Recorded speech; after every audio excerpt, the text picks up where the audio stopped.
मैंने last class में आपको कुछ समझाया था गोडाउन वगैरह। सबसे पहले हम करते हैं कि आपके पहले डाउट ले लेते हैं, आपके जो भी डाउट हैं गोडाउन से रिलेटेड या फिर कुछ भी चीज, पहले वो कंप्लीट कर लेते हैं। जब आपके डाउट खत्म हो जाएंगे तो आज हम विद जीएसटी स्टार्ट करेंगे, यानी आज से मैं आपको टैली पे जीएसटी के साथ कैसे काम करते हैं वो सिखाऊंगा, क्योंकि वो सबसे ज्यादा इंपॉर्टेंट है। तो अब आप मुझे पहले तो ये बता दो फटाफट कि आपके क्या क्या डाउट हैं, क्या क्या चीजें आपको क्लियर नहीं हुई। तो एक एक चीज मैं आपसे पूछते जाता हूं, आप मुझे बताओ। मैंने एक ऐसा दिया था आपको प्रैक्टिस के लिए, बल्कि मैंने ये कराया था कल। तो यूनिट स्टॉक आइटम बनाने में कोई दिक्कत नहीं होती। गोडाउन नया बना ले रहे थे आप, मैंने आपको बताया भी था गोडाउन बनाते समय एक गोडाउन पहले से बना होता है, अगर आप चाहो तो उसे ऑल्टर कर सकते हो। क्लियर है यहां तक? उसके अलावा मैंने आपको लोकल परचेज, लोकल सेल, ये तो आप बना ही लेते थे। आप बोलोगे ये एंट्री भी कर लेते थे। जरा आप मुझे बताओ, जरा परचेज की एंट्री विद गोडाउन कर लेते थे? आप बता पा रहे थे कि कौन से गोडाउन में कितना सामान रखना है? क्लियर है? इसके अलावा ये वाली एंट्री भी, इसके अलावा ये सेल भी करना हो, अगर गोडाउन से, कौन से गोडाउन से कितना आइटम सेल हो रहा है, कर लोगे, कोई दिक्कत नहीं है। आपको दिक्कत आ सकती है ट्रांसफर करने में, या फिर अगर आपका स्टॉक खो जाए। लेकिन याद रखना, मैं स्पेसिफिकली बार बार बोल रहा हूं क्योंकि आपके इंटरव्यू में ये सारी चीजें पूछी जा सकती हैं।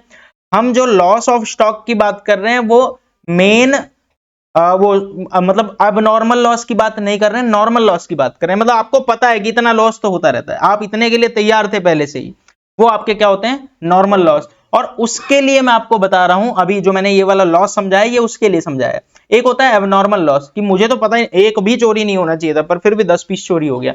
ऐसे केस में आप उसे क्या बोलते हो? Abnormal loss. और उसके लिए स्पेसिफिक ट्रीटमेंट होता है, आपका लॉस क्योंकि माना जाता है तो आपको उसे रिकॉर्ड करना पड़ता है। ठीक है?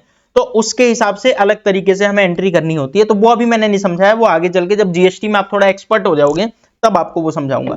अभी आप मुझे ये बताओ, ट्रांसफर में किसी को कोई दिक्कत आ रही थी क्या? अगर मैं आपसे बोलता हूं कि एक गोडाउन से दूसरे गोडाउन में उठा के माल डाल दो, तो आपको कोई प्रैक्टिकली प्रॉब्लम आ रही थी? पहली बात तो जब आपका खुद का गोडाउन है, आपका एक गोडाउन आपके दूसरे गोडाउन में जा रहा है, सेम स्टेट में है दोनों, अभी मान के चल रहा हूं, तो आपको कोई बिल बनाने की जरूरत नहीं होती। आपको क्या करना होता है? एक चालान बनाना होता है। चालान से माल एक गोडाउन से दूसरे गोडाउन में चला जाता है, और आपको एंट्री भी किसके हिसाब से करनी होती है? उसी चालान के हिसाब से करनी होती है। एंट्री में आप क्या करते हो? पहले तो करते कहां हो? आप एक बात बताओ, याद कर लेते हैं जरा, एंट्री कहां करते हो बताओ जरा। आप बोलोगे बड़ा आसान होता था, वाउचर में जाते थे एंट्री करने के लिए। लेकिन वाउचर में किसके अंदर? सेल के अंदर, परचेज के अंदर, किसके अंदर करते थे? हम जाते थे अदर वाउचर में। अदर वाउचर में भी कई सारे दिख रहे हैं, इनमें से कौन से में करते थे? Stock journal. ध्यान रखना, स्टॉक को ट्रांसफर करना हो तो कहां पे? Stock journal. स्टॉक जर्नल में आप देखोगे तो दो टाइप के यहाँ पे, एक जगह लिखा हुआ है कंजम्पशन और एक जगह लिखा हुआ है प्रोडक्शन। सिंपल देखोगे तो यहाँ सोर्स लिखा है और यहाँ डेस्टिनेशन लिखा है। सोर्स का मतलब जहां से माल उठ रहा है वो सोर्स है आपका, और जिस गोडाउन में जा रहा है वहां पे डेस्टिनेशन है। और बहुत आसान तरीके से आपको यहाँ ट्रांसफर कर देना है बस। कैसे? आपको पहले तो डेट वगैरह ठीक डालनी है, जब भी आप ट्रांसफर कर रहे हो तो डेट आप ठीक डालोगे। उसके बाद आप सबसे पहले आइटम सिलेक्ट करोगे कि कौन सा आइटम मैं कहां से कहां ट्रांसफर कर रहा हूं। एक काम करते हैं, मैं कोई ये वाली जो रबड़ को ट्रांसफर करके दिखा देता हूं।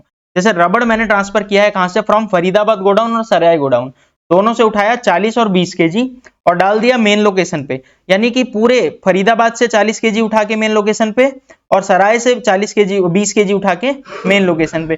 टोटल 2 गोडाउन से माल उठ रहा है और दोनों उठ के कहां जा रहा है? मेन लोकेशन पे। अच्छा, मैं चाहूं तो 2 बार एंट्री कर सकता हूं। एक्चुअल लाइफ में 2 बार ही एंट्री होगी, क्योंकि 2 अलग अलग चालान बनेंगे। फरीदाबाद गोडाउन से जब निकलेगा मेन लोकेशन के लिए तो एक अलग चालान बन के माल जाएगा, और सराय गोडाउन से निकलेगा तो एक और अलग चालान बनेगा। बट अभी क्योंकि मुझे रिकॉर्ड करना है जस्ट, तो मैं कैसे एक साथ भी दोनों को कर सकता हूं। मैं अभी आपको एक साथ ही करके दिखाऊंगा, बट जब आप प्रैक्टिकल जॉब करते होगे वहां पे, तो वहां पे क्योंकि चालान अलग अलग बनेंगे तो आपको एंट्री भी अलग अलग करनी पड़ेगी। मैं अभी इन दोनों को एक में करके दिखा देता हूं आपको। सराय गोडाउन से उठा के मेन लोकेशन, और सॉरी फरीदाबाद से उठा के मेन लोकेशन, और सराय से भी उठा के मेन लोकेशन। यानी इधर पहले तो मुझे सिलेक्ट करना है मैं ट्रांसफर क्या कर रहा हूं, रबड़। तो मुझे यहाँ पे पहले तो रबड़ सिलेक्ट करना है, ठीक है? रबड़ सिलेक्ट करना है। रबड़ के बाद मुझे गोडाउन सिलेक्ट करना है कि कौन से गोडाउन में मेरा माल जाने वाला है। तो मतलब कौन गोडाउन से उठ रहा है माल। तो मेरे तो फरीदाबाद गोडाउन से पहले उठ रहा है, तो मैं यहाँ सिलेक्ट करूंगा फरीदाबाद गोडाउन।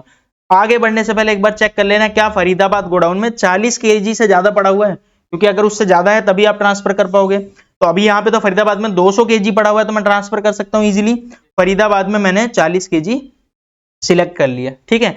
इसके अलावा फिर से मुझे क्या करना है, रबड़ सराय गोडाउन से भी उठाना है। मैं फिर से एक बार रिपीट कर दूं भाई, आप अलग अलग एंट्री कर सकते हो और रियल लाइफ में अगर 2 चालान बने होंगे तो अलग अलग एंट्री ही होगी, बट यहां पे मैं एक साथ करके दिखा दे रहा हूं आपको कि रबड़ से सराय गोडाउन से भी, सराय में भी क्या 20 केजी पड़ा हुआ है, बिल्कुल उससे ज्यादा पड़ा है, 150 केजी पड़ा हुआ है, तो हम यहां से 20 केजी उठा के ट्रांसफर कर सकते हैं। क्या क्लियर है यहां तक? सोर्स क्लियर है। उसके बाद अब कहां जाना है हमें, डेस्टिनेशन, यानी कहां पे आपने माल को रखा है। तो हमने कहां पे माल को रखा है, पहले तो कौन से माल की बात हो रही है, रबड़ की। कौन से गोडाउन में रख रहे हो, मेन लोकेशन पे। कितना रख रहे हो, टोटल इस बार 60 केजी हो गया, क्योंकि 40 वहां से 20 यहां से, तो टोटल 60 केजी मैंने उठा के डाल दिया। चाहो तो आप अलग अलग कर सकते थे, लिख सकते थे मेन लोकेशन पे एक बार 40 एक बार 20, बाकी बात तो वही है, 60 केजी पूरे ट्रांसफर होने हैं, तो हमने 60 केजी यहां से लेके यहां तक डाल दी। एंटर कर रहा हूं मैं, एंटर कर रहा हूं, और ये मैंने ट्रांसफर की एंट्री कर दी। क्या ये बात समझ आई? तो अब किसी को अभी भी ये बताने के बाद भी क्या ट्रांसफर में दिक्कत आ रही है? मेरे ख्याल से ट्रांसफर में दिक्कत नहीं आएगी, कभी भी आप ट्रांसफर करो। और ये ध्यान रखना, इंटरव्यू में पूछा जा सकता है, इवन जब मैं टेस्ट लूंगा आपसे तो मैं भी पूछूंगा कि स्टॉक ट्रांसफर करना है एक गोडाउन से दूसरे गोडाउन, आप एंट्री कहां करोगे, तो आपको ये याद होना चाहिए स्टॉक जर्नल के अंदर। क्लियर है यहां तक, पॉइंट क्लियर है? अच्छा, अब इसके अलावा ट्रांसफर तो आप 2 और हैं, आप कर ही लोगे, कोई दिक्कत नहीं है। लॉस्ट ऑफ स्टॉक में क्या बताया था, कोई याद दिलाएगा मुझे? मैंने सिंपल एक बात बताई थी कि भाई जो खराब हो गया उसको हटा दो, जितना बचा है उतना बता दो बस। ये स्टॉक, लॉस्ट ऑफ स्टॉक में ऐसा करना होता है।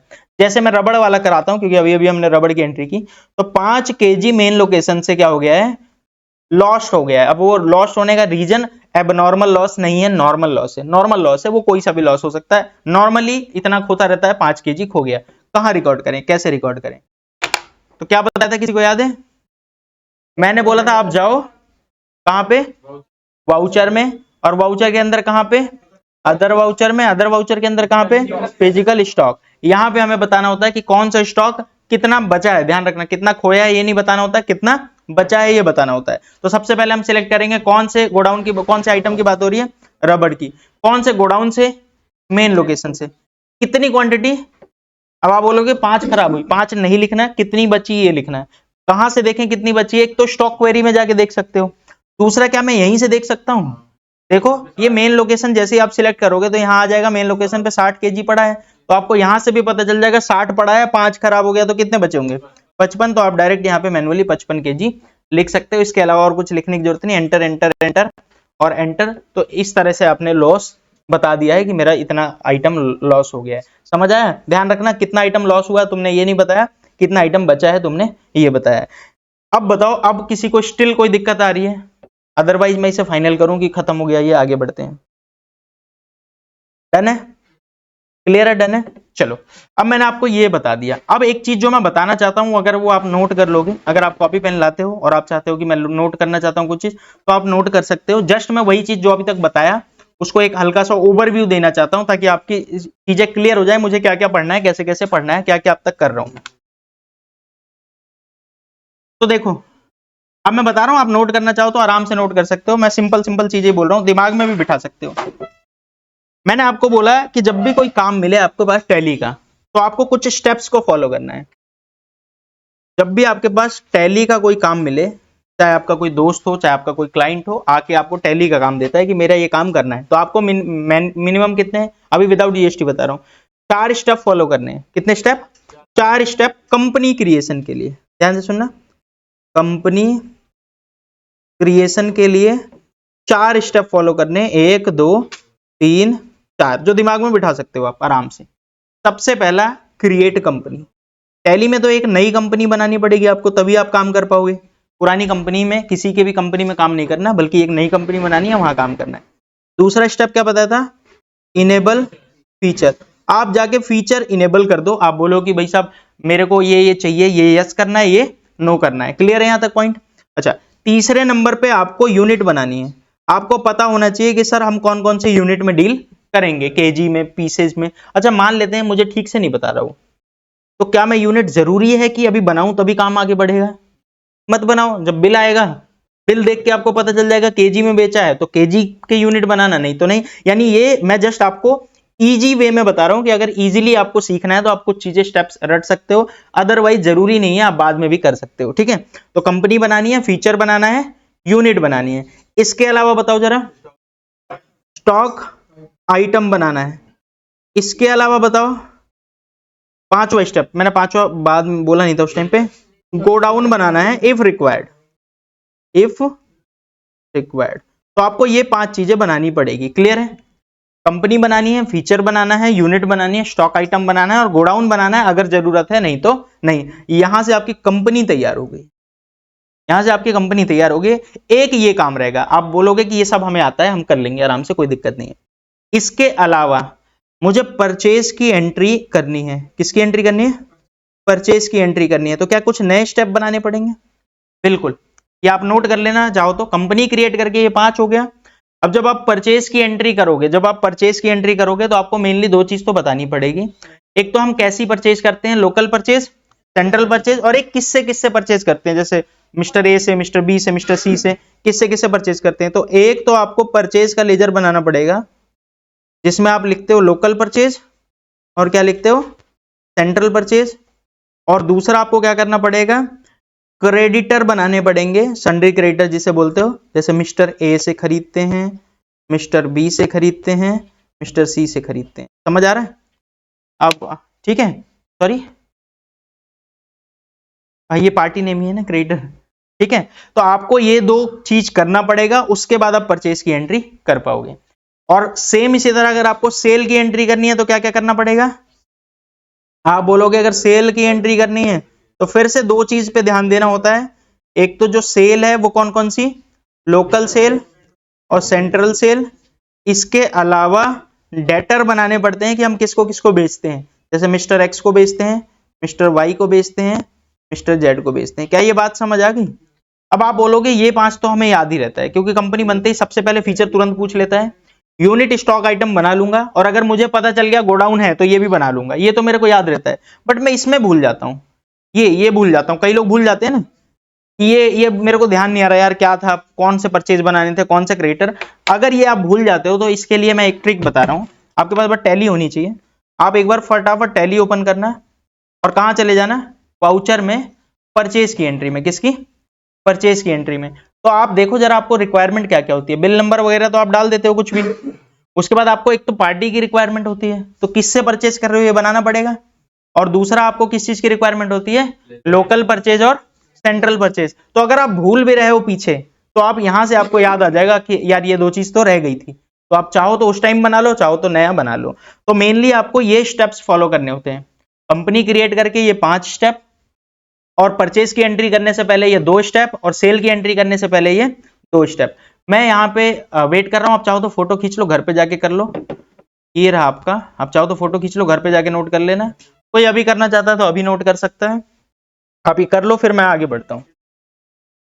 नहीं भेजूंगा, चाहता हूँ थोड़ी मेहनत तो करो, क्योंकि ये सारी चीजें रटने वाली नहीं है, ये सारी चीजें दिमाग लगाने वाली हैं। थोड़ा थोड़ा दिमाग लगाओ, आगे चल के ये भी नहीं बोलूंगा, सीधा बोलूंगा इससे खरीदा। अब आगे तुम दिमाग लगाओ, तुम्हें कौन सी यूनिट बनानी है, तुम्हें कौन सा स्टॉक आइटम बनाना है, गोडाउन बनाना है नहीं बनाना है, लोकल परचेज, सेंट्रल परचेज, सब तुम्हें दिमाग लगाना पड़ेगा। मैं नहीं बोलने वाला कि भाई सब ये करो वो करो। समझ आ गया? क्लियर है भाई? चलो डन।